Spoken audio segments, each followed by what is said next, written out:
Good morning, everyone. I am Dr. Paidthalli, Assistant Professor of Economics, Government Degree College, Srikakulam. Now, I would like to explain an interesting topic, that is Introduction and Definitions of Economics. అర్థశాస్త్రము పరిచయము ఒకసారి గమనించినట్లయితే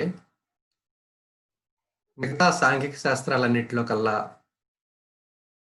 అతి ముఖ్యమైనదిగా భావింపబడే అర్థశాస్త్రానికి అనేక మంది అనేక రకాలుగా నిర్వచనాలను ఆపాదించడం జరిగింది. అయితే తొలి శాస్త్రవేత్తలుగా పరిగణింపబడే టర్గాట్, క్విస్నే వారి ప్రకారం ఆనాటి పరిస్థితుల నేపథ్యంలో మానవ కోరికలను తీర్చుకోవడానికి అవసరమైన సాధనా సంపత్తిని సమకూర్చడంతో పాటు ఆర్థిక కార్యకలాపాలు ప్రారంభమవుతాయని, అల్పశ్రమతో గరిష్ట సంతృప్తిని పొందడం అనే ప్రేరణే ఆర్థిక ప్రేరణగా, అంటే ఎకనామిక్ మోటివ్గా ఆనాడు భావించడం జరిగింది. ఇక అర్థశాస్త్రము, ఎకనామిక్స్ లేదా ఎకానమీ, ఆర్థిక వ్యవస్థ అనే పదాలు మనం తరచూ వింటూ ఉంటాం. ఈ పదాలు వైకోస్, నీమో అనే రెండు గ్రీకు పదాల నుంచి ఆవిర్భవించాయి.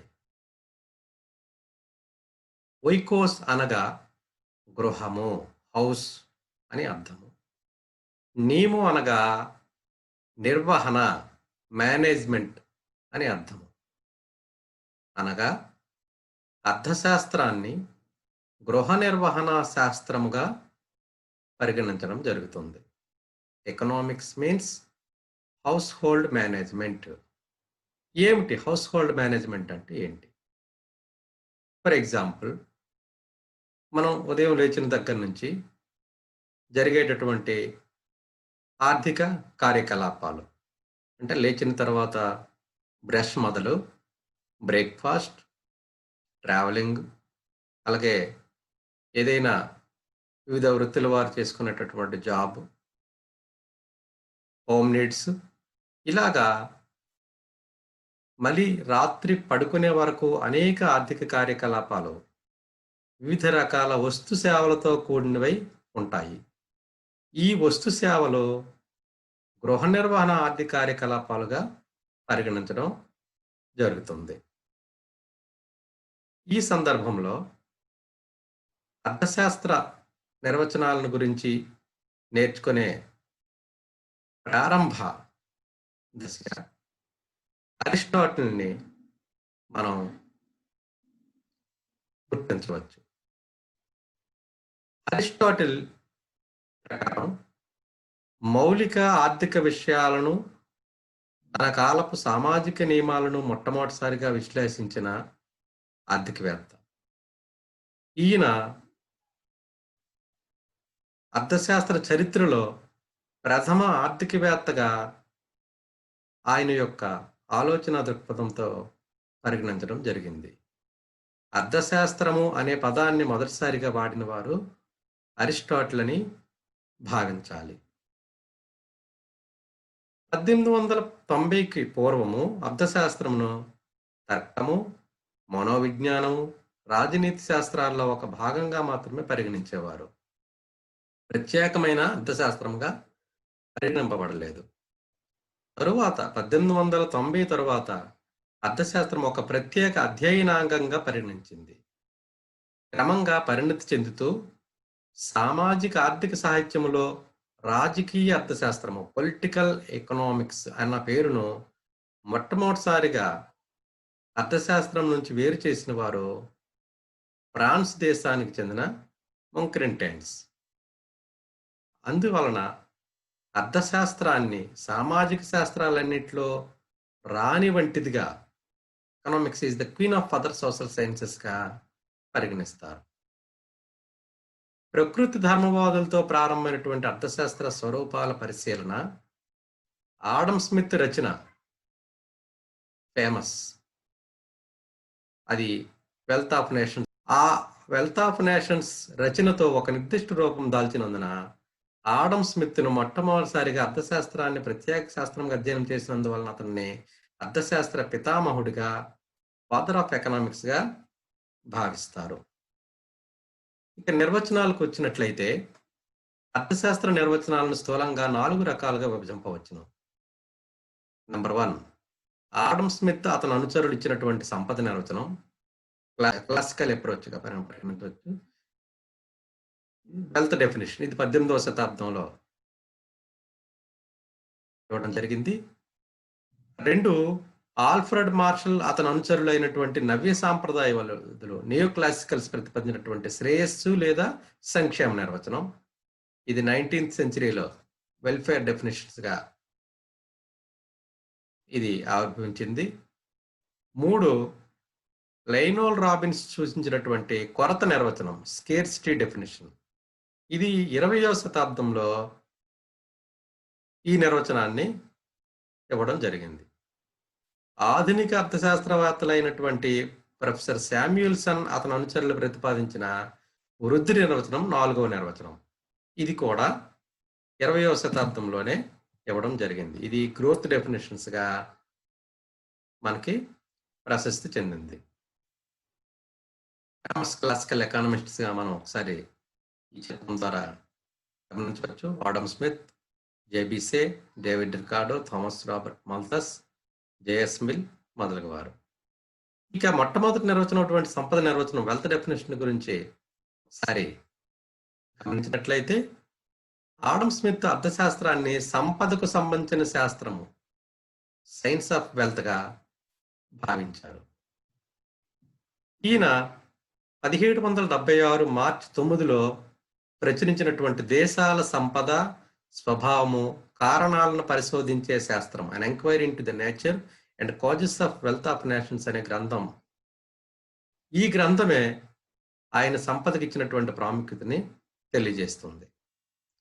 వెల్త్ ఆఫ్ నేషన్స్ అనగా ఇది జాతుల సంపదగా ప్రసిద్ధి చెందింది. ఇక్కడ సంపద అనేటటువంటి పదం చాలా ప్రాముఖ్యత కలిగినటువంటిది. ఈ నిర్వచనంలో సంపదను ఆర్జించటము ఇటు ప్రజలకు అటు పాలకులకు ప్రయోజనం చేకూర్చటమే కాక సర్వజనులకు శ్రేయోదాయకమైనటువంటి నిర్వచనంగా సంపదని ఈయన స్పష్టం చేశాడు.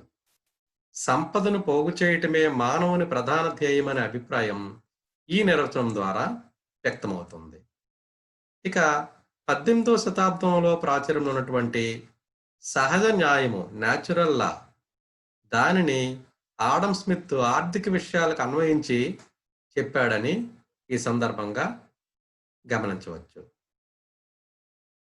ప్రతి వ్యక్తి తన ప్రయోజనం కోసం పాటుపడే అవకాశం, స్వేచ్ఛ లభిస్తే జనబాహుల్యానికి శ్రేయోదాయకమైన ఆర్థిక వ్యవస్థ సహజంగానే ఏర్పడుతుందనేది ఆయన యొక్క అభిప్రాయము.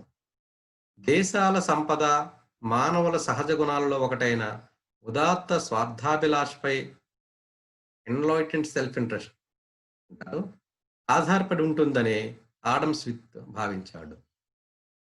అయితే ముఖ్యంగా ప్రజల జీవన వ్యవహారాల్లో ప్రభుత్వ జోక్యము తగదు అని ఇతను ప్రగాఢంగా విశ్వసించారు. ప్రభుత్వ జోక్యము తగదు, లేజీ ఫేర్ అంటాం మనం. వాస్తవానికి ఆర్థిక వ్యవస్థను ముందుకు నడిపించేది ఒక అగోచర హస్తం అని, ఇన్విజిబుల్ హ్యాండ్గా ఆడమ్ స్మిత్ గట్టిగా నమ్మాడు. The automatic pricing and distribution mechanism in the economy అనగా ఆర్థిక వ్యవస్థలో ధరల నియంత్రణ కానీ లేదా పంపిణీ రకమైనటువంటి ఒక మెకానిజం, ఆటోమేటిక్ మెకానిజం అనేటటువంటిది ఉంటుంది తప్ప ఇందులో ప్రభుత్వ జోక్యము ఉండకూడదు అని ఈయన గట్టిగా విశ్వసించాడు. ఇతను అనుచరులైనటువంటి జేబీసే, జేఎస్ మిల్ కూడా అర్థశాస్త్రాన్ని సంపదకు సంబంధించినటువంటి సూత్రాల అధ్యయనంగానే పరిగణించారు. దీనికి అయితే ఈ నిర్వచనం ఒక విమర్శకు దారితీయడం జరిగింది. ఆడమ్ స్మిత్ అతను అనుచరులు ఇచ్చినటువంటి సంపద నిర్వచనం సంపదను సంకుచిత దృష్టితో పరిశీలించాలనేటటువంటి విమర్శ తలెత్తింది. అనగా ఒక నేరో వ్యూలోనే సంపదకు మాత్రమే పరిమితం చేశారని విమర్శకుల అభిప్రాయము. వాళ్ళలో వాల్రస్ అనే జర్మన్ ఆర్థికవేత్త తన ఎలిమెంట్స్ ఆఫ్ ప్యూర్ ఎకనామిక్స్ గ్రంథంలో సంపద నిర్వచనాన్ని లోతుగా పరిశీలించి అది లోపభూయిష్టము, అశాస్త్రీయము, అసంపూర్ణమని తీవ్రంగా విమర్శించడం జరిగింది. అలాగే 19వ శతాబ్దపు మేధావులైన కార్లైల్, రస్కిన్, డికెన్స్ మొదలగు వారు కూడా అర్థశాస్త్రం ఒక నిరాశాపూరితమైన శాస్త్రమని, డెసిమల్ సైన్స్ గాను, ముతక శాస్త్రమని, బిగ్ సైన్స్ గాను వర్ణించారు.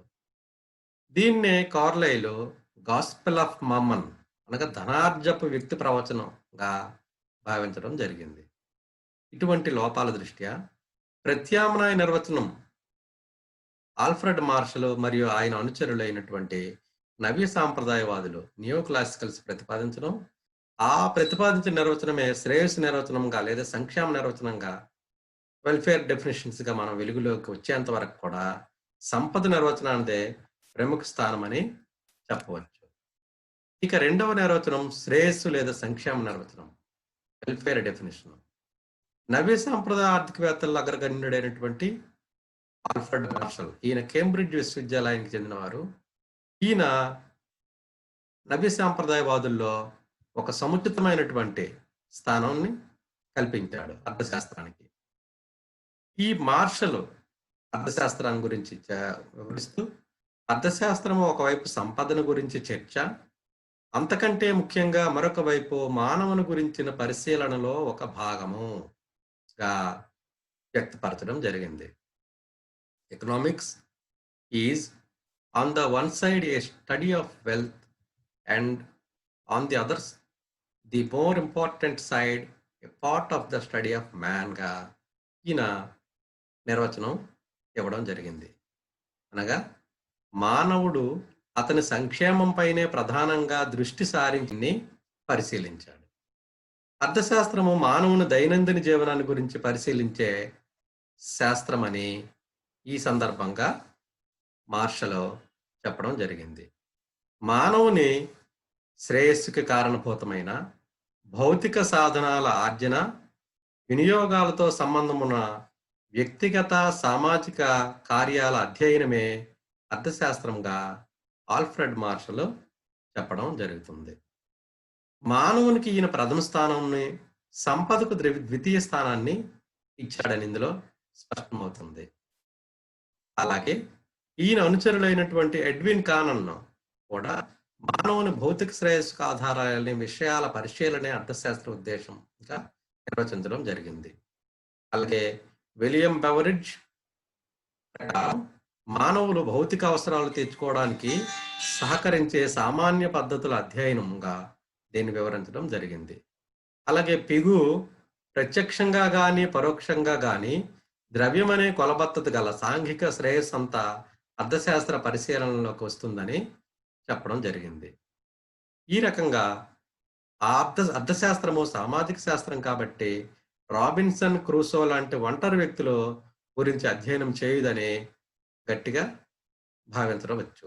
అనగా రాబిన్సన్ క్రూసో వాళ్ళు సమాజానికి వెలుపల వారు జీవనాన్ని కొనసాగించారు, కానీ అర్థశాస్త్రము సమాజ శాస్త్రం కాబట్టి సమాజంలో ఉన్నటువంటి పరిస్థితుల దృష్ట్యా అధ్యయనం చేయడం జరుగుతుందని ఈ సందర్భంగా మనం గమనించవచ్చు. ఇక ఈ నిర్వచనం కూడా కొంత విమర్శకు దారితీసింది. అదేంటంటే సంక్షేమ నిర్వచనం పై గల విమర్శను ఒకసారి గమనించినట్లయితే శ్రేయస్సును భౌతిక అభౌతిక శ్రేయస్సులకు విభజించడం సరైనది కాదని చెప్పవచ్చు. ఉదాహరణకి వ్యక్తిగత సేవలైనటువంటి ఉపాధ్యాయులు, డాక్టర్ల సేవలో ఇవి అభౌతికమైనవి అయినప్పటికీ కూడా వీటిని కూడా పరిశీలన అంశాలుగా భావించాలి కాబట్టి ఇది ఒక విమర్శగా చెప్పవచ్చు. అలాగే రాబిన్స్ భౌతిక అలాగే శ్రేయస్సు అనే పదాలు ఇతని దృష్టిలో కొంత అభ్యంతరకరంగా ఉన్నాయి. ఎందుకంటే ప్రజల శ్రేయస్సుకు తోడ్పడిన అనేక విషయాలు కూడా అర్థశాస్త్రం అధ్యయనం చేస్తుంది. ఉదాహరణకి మత్తు పదార్థాలు. ఈ మత్తు పదార్థాల ఉత్పత్తి ప్రజా శ్రేయస్సుకు తోడ్పడబోయినప్పటికీ అది కూడా ఒక ఆర్థిక కార్యకలాపాలమే. ఒక ఎకనామిక్ యాక్టివిటీ. కాబట్టి దానిని కూడా పరిగణించాలని ఇతని విమర్శ. ఇక శ్రేయస్సు అనేది ఒక మానసిక భావన. ఇది సైకలాజికల్ ఫీలింగ్. కాబట్టి దీనిని రాబిన్స్ ప్రకారం అర్థశాస్త్రము సామాజిక శాస్త్రమే కాదు, మానవ శాస్త్రం కాబట్టి రాబిన్సన్ క్రూసో వంటి ఏకాకి కార్యకలాపాలు కూడా అర్థశాస్త్ర పరిధిలోకి వస్తాయని చెప్పేసి ఈయన నమ్మాడు. ఇక మూడవ నిర్వచనం కొరత నిర్వచనం, స్కేర్సిటీ డెఫినిషన్. 1932లో లెయినోల్ రాబిన్స్ రచించినటువంటి an essay on the nature and significance of economic science వెలుగులోకి రావడంతో దీని స్వభావము పరిధులకు సంబంధించిన చర్చలో ఒక కొత్త మలుపు కనిపిస్తుంది. దీనిలో మానవుని కోరికలకు ప్రత్యామ్నాయ ప్రయోజనాలున్న పరిమిత సాధనాలకు ఉన్న సంబంధం పట్ల మానవ ప్రవర్తన అధ్యయనమే అర్థశాస్త్రంగా ఈయన నిర్వచించడం జరిగింది. Human behaviour as a relationship between ends and scares means which have alternative uses.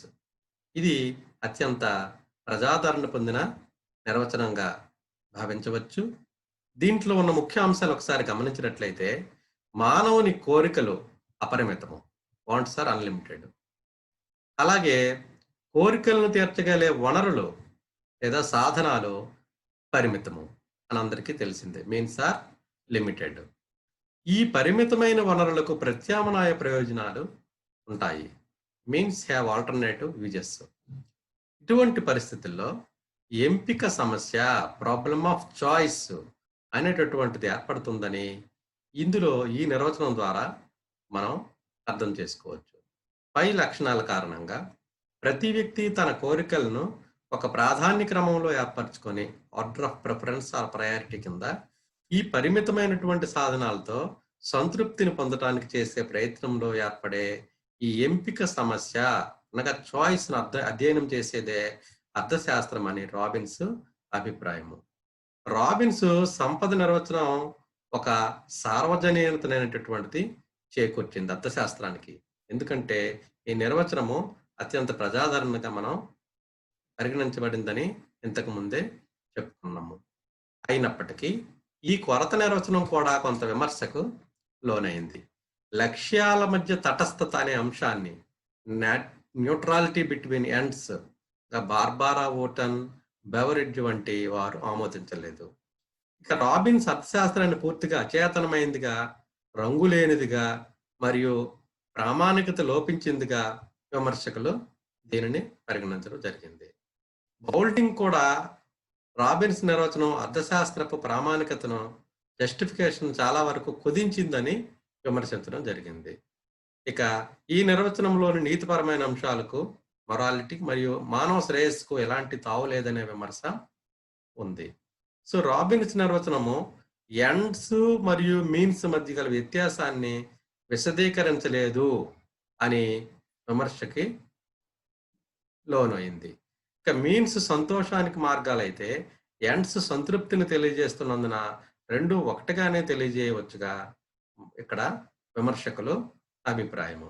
అయితే ఎన్ని విమర్శలు ఉన్నప్పటికీ రాబిన్స్ నిర్వచనము ఆర్థిక సమస్య యొక్క వాస్తవిక స్థితిని తెలియజేస్తున్నందున ఉత్తమ నిర్వచనంగా పరిగణించాలి. ఇక 4వ నిర్వచనము వృద్ధి నిర్వచనము, గ్రోత్ డెఫినిషన్. సమకాలీన పరిస్థితులు కనుగొన్న నిర్వచనాలను ప్రతిపాదించిన ప్రముఖులలో అమెరికాకు చెందినటువంటి ఆర్థికవేత్త 1970వ సంవత్సరంలో నోబెల్ బహుమతి గ్రహీత అయినటువంటి ప్రొఫెసర్ శామ్యూల్సన్ ప్రముఖుడు. ఈయన సమకాలీన ప్రధాన సమస్యలైనటువంటి ఆర్థిక వృద్ధి, నిరుద్యోగ సమస్య, ప్రణాళికాబద్ధమైనటువంటి ప్రగతి మొదలైన వాటిపై ఈయన అధ్యయనం చేయడం జరిగింది. సమకాలీన పరిస్థితుల దృష్ట్యా శామ్యూల్సన్ అర్థశాస్త్రాన్ని అభివృద్ధి, వృద్ధికి సంబంధించినటువంటి శాస్త్రంగా పరిగణించారు. ఎకనామిక్ డెవలప్మెంట్, ఎకనామిక్ గ్రోత్ అనేటటువంటి పదాల ద్వారా ఈ అర్థశాస్త్రం అధ్యయనానికి ఒక చలనత్వ దృక్పథాన్ని ఆపాదించిన వారు ఆచార్య శామ్యూల్సన్. ఈయన ప్రకారం అర్థశాస్త్రము ప్రజలు, సమాజము ద్రవ్యాన్ని ఉపయోగించో లేదా ఉపయోగించకుండానో ప్రస్తుతం కానీ భవిష్యత్తులో కానీ ప్రత్యామ్నాయ ప్రయోజనాలున్న పరిమిత ఉత్పాదక వనరులను ఏ విధంగా ఎంపిక చేసుకొని వివిధ వస్తువులను ఉత్పత్తి చేయడానికి నిర్ణయిస్తారో, ఏ విధంగా పంపిణీ చేస్తారో మొదలైన అంశాలను అధ్యయనం చేస్తుంది అని చెప్పడం జరిగింది. ఇచ్చినటువంటి కొరత నిర్వచనాన్ని కొంత పోలి ఉన్నప్పటికీ ఆధునిక ఆర్థిక సమస్యలతో ఈయన అర్థశాస్త్ర నిర్వచనాలని ప్రతిపాదించిన దృష్ట్యా ఇది ఆధునిక నిర్వచనంగా పరిగణించడం జరుగుతుంది. Thank you. Good morning everyone. I'm doctor Paidithalli, assistant professor of economics, government degree college in Srikakulam.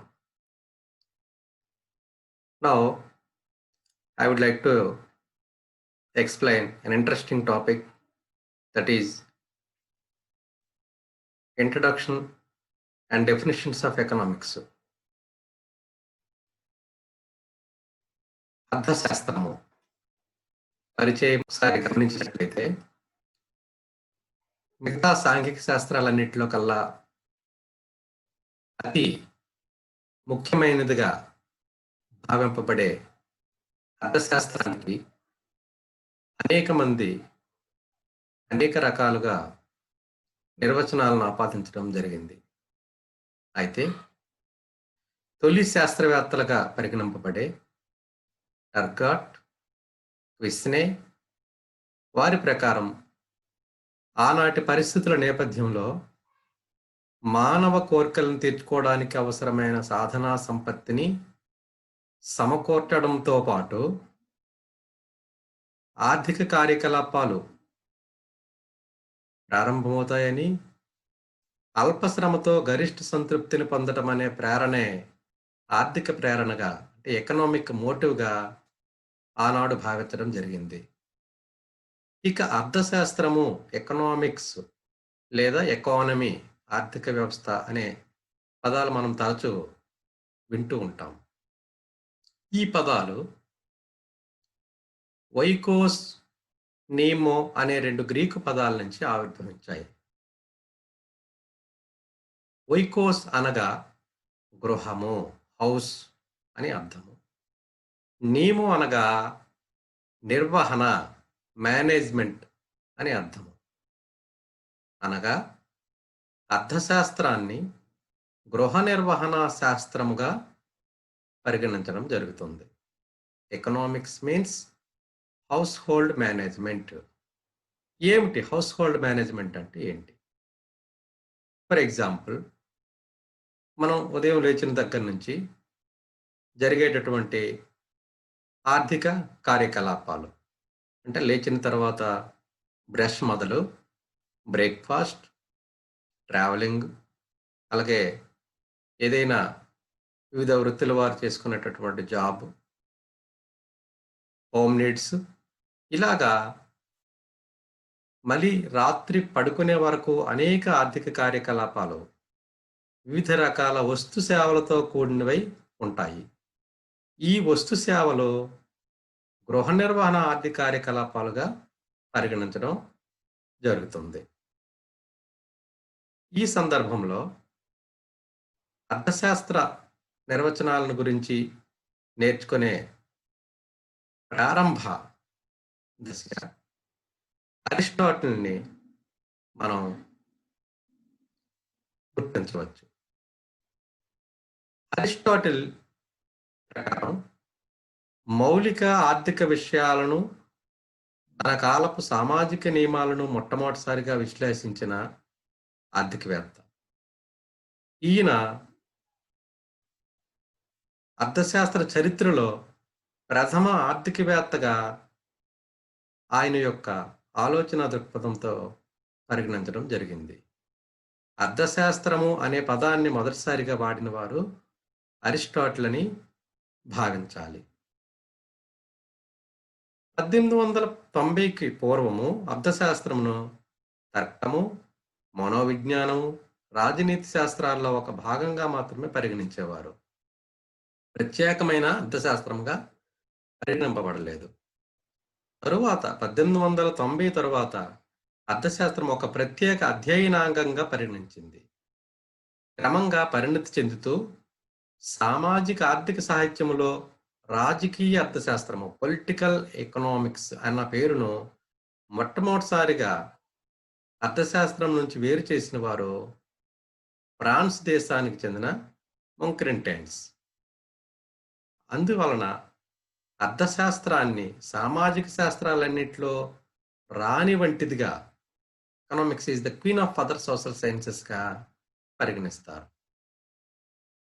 ప్రకృతి ధర్మవాదులతో ప్రారంభమైనటువంటి అర్థశాస్త్ర స్వరూపాల పరిశీలన ఆడమ్ స్మిత్ రచన ఫేమస్. అది వెల్త్ ఆఫ్ నేషన్స్.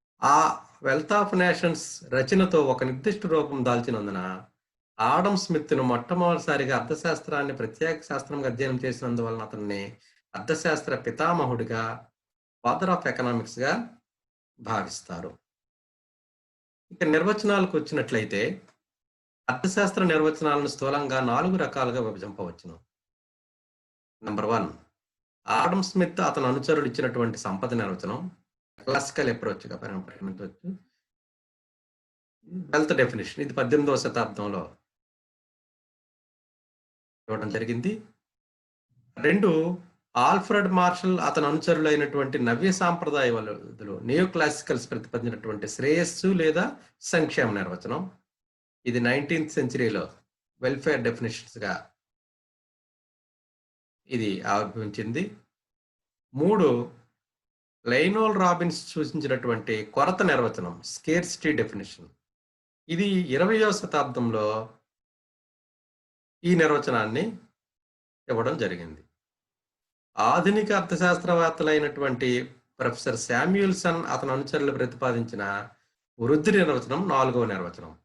ఇది కూడా 20వ శతాబ్దంలోనే ఇవ్వడం జరిగింది. ఇది గ్రోత్ డెఫినేషన్స్గా మనకి ప్రశస్తి చెందింది. క్లాసికల్ ఎకానమిస్ట్స్గా మనం ఒకసారి ఈ చిత్రం ద్వారా గమనించవచ్చు. Adam Smith, J B Say, David Ricardo, Thomas Robert Malthus, J S Mill మొదలగువారు.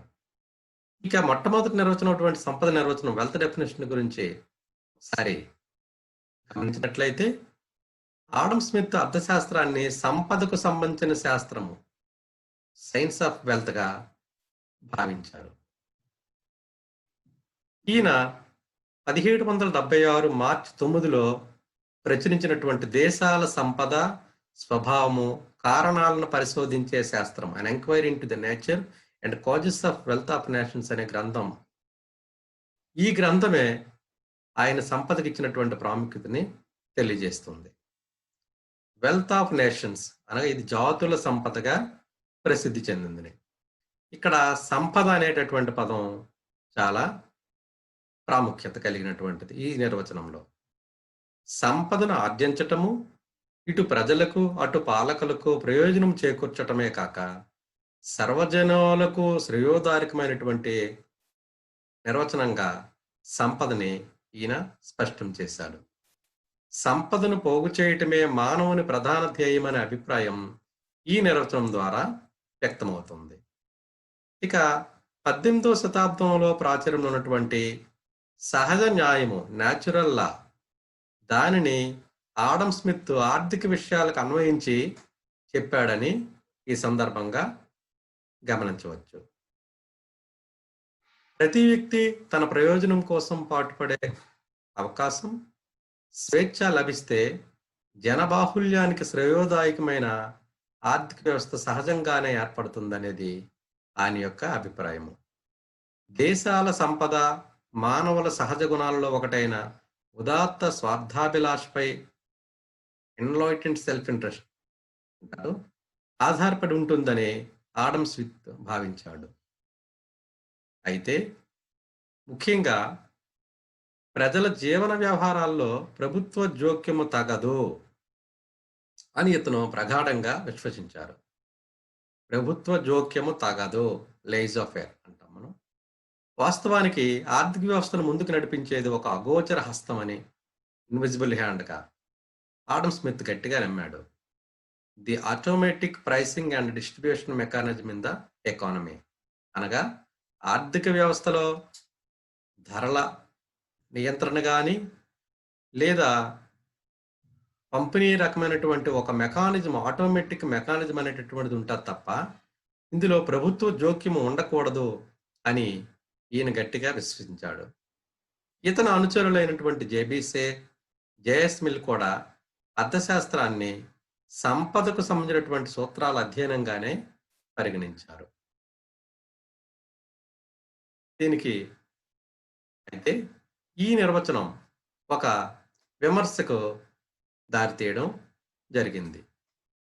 Adam Smith అతని అనుచరులు ఇచ్చినటువంటి ఈ సంపద నిర్వచనం సంపదను సంకుచిత దృష్టితో పరిశీలించాలనేటటువంటి విమర్శ తలెత్తింది. అనగా ఒక నేరో వ్యూలోనే సంపదకు మాత్రమే పరిమితం చేశారని విమర్శకుల అభిప్రాయము. వాళ్ళలో వాల్రస్ అనే జర్మన్ ఆర్థికవేత్త తన ఎలిమెంట్స్ ఆఫ్ ప్యూర్ ఎకనామిక్స్ గ్రంథంలో సంపద నిర్వచనాన్ని లోతుగా పరిశీలించి అది లోపభూయిష్టము, అశాస్త్రీయము, అసంపూర్ణమని తీవ్రంగా విమర్శించడం జరిగింది. అలాగే 19వ శతాబ్దం మేధావులైన కార్లైల్, రస్కిన్, డికెన్స్ మొదలగు వారు కూడా అర్థశాస్త్రం ఒక నిరాశాపూరితమైన శాస్త్రమని, డెసిమల్ సైన్స్ గాను, ముతక శాస్త్రం అని, బిగ్ సైన్స్ గాను వర్ణించారు. దీన్నే కార్లైల్ గాస్పెల్ ఆఫ్ మమ్మన్ అనగా ధనార్జపు వ్యక్తి ప్రవచనంగా భావించడం జరిగింది. ఇటువంటి లోపాల దృష్ట్యా ప్రత్యామ్నాయ నిర్వచనం ఆల్ఫ్రెడ్ మార్షల్ మరియు ఆయన అనుచరులైనటువంటి నవ్య సాంప్రదాయవాదులు నియో క్లాసికల్స్ ప్రతిపాదించడం, ఆ ప్రతిపాదించిన నిర్వచనమే శ్రేయస్సు నిర్వచనంగా లేదా సంక్షేమ నిర్వచనంగా, వెల్ఫేర్ డెఫినేషన్స్ గా మనం వెలుగులోకి వచ్చేంత వరకు కూడా సంపద నిర్వచనానిదే ప్రముఖ స్థానం అని చెప్పవచ్చు. ఇక రెండవ నిర్వచనం శ్రేయస్సు లేదా సంక్షేమ నిర్వచనం, వెల్ఫేర్ డెఫినేషన్. నవ్య సాంప్రదాయ ఆర్థికవేత్తల అగ్రగణ్యుడైనటువంటి ఆల్ఫ్రెడ్ మార్షల్, ఈయన కేంబ్రిడ్జ్ విశ్వవిద్యాలయానికి చెందినవారు. ఈయన నవ్య సాంప్రదాయవాదుల్లో ఒక సముచితమైనటువంటి స్థానాన్ని కల్పించాడు అర్థశాస్త్రానికి. ఈ మార్షల్ అర్థశాస్త్రాన్ని గురించి వివరిస్తూ అర్థశాస్త్రము ఒకవైపు సంపదను గురించి చర్చ, అంతకంటే ముఖ్యంగా మరొక వైపు మానవుని గురించిన పరిశీలనలో ఒక భాగముగా వ్యక్తపరచడం జరిగింది. Economics is on the one side A study of wealth and on the others the more important side A part of the study of man గా ఈయన నిర్వచనం ఇవ్వడం జరిగింది. అనగా మానవుడు అతని సంక్షేమంపైనే ప్రధానంగా దృష్టి సారించి పరిశీలించాడు. అర్థశాస్త్రము మానవుని దైనందిన జీవనాన్ని గురించి పరిశీలించే శాస్త్రమని ఈ సందర్భంగా మార్షల్ చెప్పడం జరిగింది. మానవుని శ్రేయస్సుకి కారణభూతమైన భౌతిక సాధనాల ఆర్జన, వినియోగాలతో సంబంధమున్న వ్యక్తిగత సామాజిక కార్యాల అధ్యయనమే అర్థశాస్త్రంగా ఆల్ఫ్రెడ్ మార్షల్ చెప్పడం జరుగుతుంది. మానవునికి ఈయన ప్రథమ స్థానాన్ని, సంపదకు ద్వితీయ స్థానాన్ని ఇచ్చాడని ఇందులో స్పష్టమవుతుంది. అలాగే ఈయన అనుచరులైనటువంటి ఎడ్విన్ కానన్ కూడా మానవుని భౌతిక శ్రేయస్సుకు ఆధారాలనే విషయాల పరిశీలనే అర్థశాస్త్ర ఉద్దేశంగా నిర్వచించడం జరిగింది. అలాగే విలియం బెవరిడ్జ్ ప్రకారం మానవులు భౌతిక అవసరాలు తీర్చుకోవడానికి సహకరించే సామాన్య పద్ధతుల అధ్యయనంగా దీన్ని వివరించడం జరిగింది.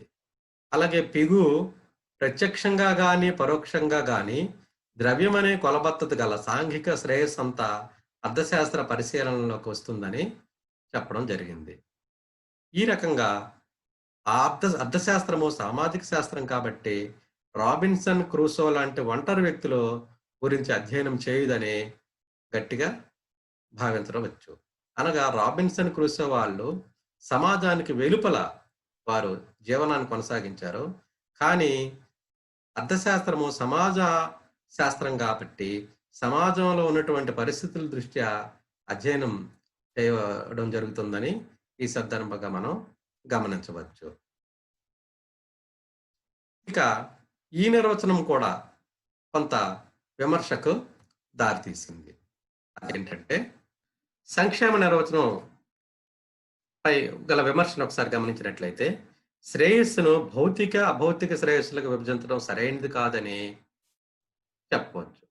ఉదాహరణకి వ్యక్తిగత సేవలైనటువంటి ఉపాధ్యాయులు, డాక్టర్ల సేవలో ఇవి అభౌతికమైనవి.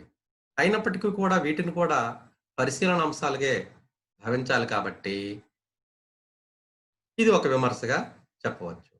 అలాగే రాబిన్స్ భౌతిక శ్రేయస్సు అనే పదాలను అభ్యంతరం చెప్పాడు. భౌతిక, అలాగే శ్రేయస్సు అనే పదాలు ఇతని దృష్టిలో కొంత అభ్యంతరకరంగా ఉన్నాయి. ఎందుకంటే ప్రజల శ్రేయస్సుకు తోడ్పడిన అనేక విషయాలు కూడా అర్థశాస్త్రం అధ్యయనం చేస్తుంది. ఉదాహరణకి మత్తు పదార్థాలు. ఈ మత్తు పదార్థాల ఉత్పత్తి ప్రజా శ్రేయస్సుకు తోడ్పడపోయినప్పటికీ అది కూడా ఒక ఆర్థిక కార్యకలాపాలమే. ఒక ఎకనామిక్ యాక్టివిటీ. కాబట్టి దానిని కూడా పరిగణించాలని ఇతని విమర్శ. ఇక శ్రేయస్సు అనేది ఒక మానసిక భావన. ఇది సైకలాజికల్ ఫీలింగ్. కాబట్టి దీనిని ఇతమిద్దంగా కొలవలేమని చెప్పేసి ఈ సందర్భంగా విమర్శకు లోనయ్యింది.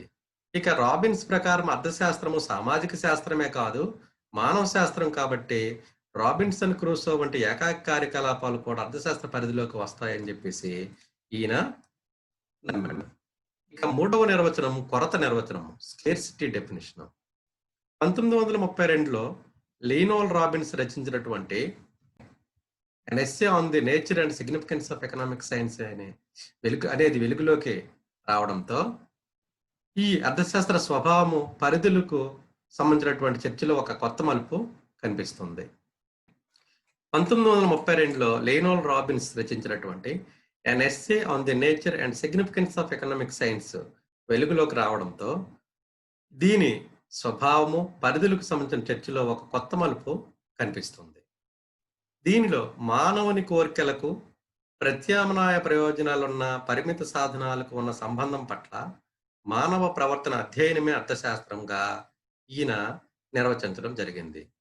Human behaviour as a relationship between ends and scares means which have alternative uses. ఇది అత్యంత ప్రజాదరణ పొందిన నిర్వచనంగా భావించవచ్చు. దీంట్లో ఉన్న ముఖ్య అంశాలు ఒకసారి గమనించినట్లయితే, మానవుని కోరికలు అపరిమితము, వాంట్స్ ఆర్ అన్లిమిటెడ్. అలాగే కోరికలను తీర్చగలే వనరులు లేదా సాధనాలు పరిమితము అని అందరికీ తెలిసిందే, మీన్స్ ఆర్ లిమిటెడ్. ఈ పరిమితమైన వనరులకు ప్రత్యామ్నాయ ప్రయోజనాలు ఉంటాయి, మీన్స్ హ్యావ్ ఆల్టర్నేటివ్ యూజెస్. ఇటువంటి పరిస్థితుల్లో ఎంపిక సమస్య, ప్రాబ్లమ్ ఆఫ్ చాయిస్ అనేటటువంటిది ఏర్పడుతుందని ఇందులో ఈ నిర్వచనం ద్వారా మనం అర్థం చేసుకోవచ్చు. పై లక్షణాల కారణంగా ప్రతి వ్యక్తి తన కోరికలను ఒక ప్రాధాన్య క్రమంలో ఏర్పరచుకొని order of preference or priority కింద ఈ పరిమితమైనటువంటి సాధనాలతో సంతృప్తిని పొందడానికి చేసే ప్రయత్నంలో ఏర్పడే ఈ ఎంపిక సమస్య అనగా చాయిస్ అధ్యయనం చేసేదే అర్థశాస్త్రం అని రాబిన్స్ అభిప్రాయము. రాబిన్స్ సంపద నిర్వచనం ఒక సార్వజనీనతమైనటువంటిది చేకూర్చింది అర్థశాస్త్రానికి. ఎందుకంటే ఈ నిర్వచనము అత్యంత ప్రజాదరణగా మనం పరిగణించబడిందని ఇంతకు ముందే చెప్పుకున్నాము. అయినప్పటికీ ఈ కొరత నిర్వచనం కూడా కొంత విమర్శకు లోనైంది. లక్ష్యాల మధ్య తటస్థత అనే అంశాన్ని, న్యూట్రాలిటీ బిట్వీన్ ఎండ్స్, బార్బారా ఓటన్, బెవరిడ్జ్ వంటి వారు ఆమోదించలేదు. ఇక రాబిన్స్ అర్థశాస్త్రాన్ని పూర్తిగా అచేతనమైందిగా, రంగులేనిదిగా మరియు ప్రామాణికత లోపించిందిగా విమర్శకులు దీనిని పరిగణించడం జరిగింది. బౌల్టింగ్ కూడా రాబిన్స్ నిర్వచనం అర్థశాస్త్రపు ప్రామాణికతను, జస్టిఫికేషన్ చాలా వరకు కుదించిందని విమర్శించడం జరిగింది. ఇక ఈ నిర్వచనంలోని నీతిపరమైన అంశాలకు, మొరాలిటీ మరియు మానవ శ్రేయస్సుకు ఎలాంటి తావు లేదనే విమర్శ ఉంది. సో రాబిన్స్ నిర్వచనము ఎండ్స్ మరియు మీన్స్ మధ్య గల వ్యత్యాసాన్ని విశదీకరించలేదు అని విమర్శకి లోనైంది. ఇక మీన్స్ సంతోషానికి మార్గాలైతే ఎండ్స్ సంతృప్తిని తెలియజేస్తున్నందున రెండు ఒకటిగానే తెలియజేయవచ్చుగా ఇక్కడ విమర్శకులు అభిప్రాయము. అయితే ఎన్ని విమర్శలు ఉన్నప్పటికీ రాబిన్స్ నిర్వచనము ఆర్థిక సమస్య యొక్క వాస్తవిక స్థితిని తెలియజేస్తున్నందున ఉత్తమ నిర్వచనంగా పరిగణించాలి. ఇక 4వ నిర్వచనము వృద్ధి నిర్వచనము, గ్రోత్ డెఫినిషన్. సమకాలీన పరిస్థితులకు అనువైన నిర్వచనాలను ప్రతిపాదించిన ప్రముఖులలో అమెరికాకు చెందినటువంటి ఆర్థికవేత్త 1970వ సంవత్సరంలో నోబెల్ బహుమతి గ్రహీత అయినటువంటి ప్రొఫెసర్ శామ్యూల్సన్ ప్రముఖుడు. ఈయన సమకాలీన ప్రధాన సమస్యలైనటువంటి ఆర్థిక వృద్ధి, నిరుద్యోగ సమస్య, ప్రణాళికాబద్ధమైనటువంటి ప్రగతి మొదలైన వాటిపై ఈయన అధ్యయనం చేయడం జరిగింది. సమకాలీన పరిస్థితుల దృష్ట్యా శామ్యూల్సన్ అర్థశాస్త్రాన్ని అభివృద్ధి, వృద్ధికి సంబంధించినటువంటి శాస్త్రంగా పరిగణించారు. ఎకనామిక్ డెవలప్మెంట్, ఎకనామిక్ గ్రోత్ అనేటటువంటి పదాల ద్వారా. ఈ అర్థశాస్త్రం అధ్యయనానికి ఒక చలనత్వ దృక్పథాన్ని ఆపాదించిన వారు ఆచార్య శామ్యూల్సన్. ఈయన ప్రకారం అర్థశాస్త్రము ప్రజలు, సమాజము ద్రవ్యాన్ని ఉపయోగించో లేదా ఉపయోగించకుండానో ప్రస్తుతం కానీ భవిష్యత్తులో కానీ ప్రత్యామ్నాయ ప్రయోజనాలున్న పరిమిత ఉత్పాదక వనరులను ఏ విధంగా ఎంపిక చేసుకొని వివిధ వస్తువులను ఉత్పత్తి చేయడానికి నిర్ణయిస్తారో, ఏ విధంగా పంపిణీ చేస్తారో మొదలైన అంశాలను అధ్యయనం చేస్తుంది అని చెప్పడం జరిగింది. ఇటువంటి ఇది ఈ నిర్వచనం కూడా ఒకంత మన రాబిన్స్ ఇచ్చినటువంటి కొరత నిర్వచనాన్ని కొంత పోలి ఉన్నప్పటికీ ఆధునిక ఆర్థిక సమస్యలతో ఈయన అర్థశాస్త్ర నిర్వచనాలని ప్రతిపాదించిన దృష్ట్యా ఇది ఆధునిక నిర్వచనంగా పరిగణించడం జరుగుతుంది. Thank you.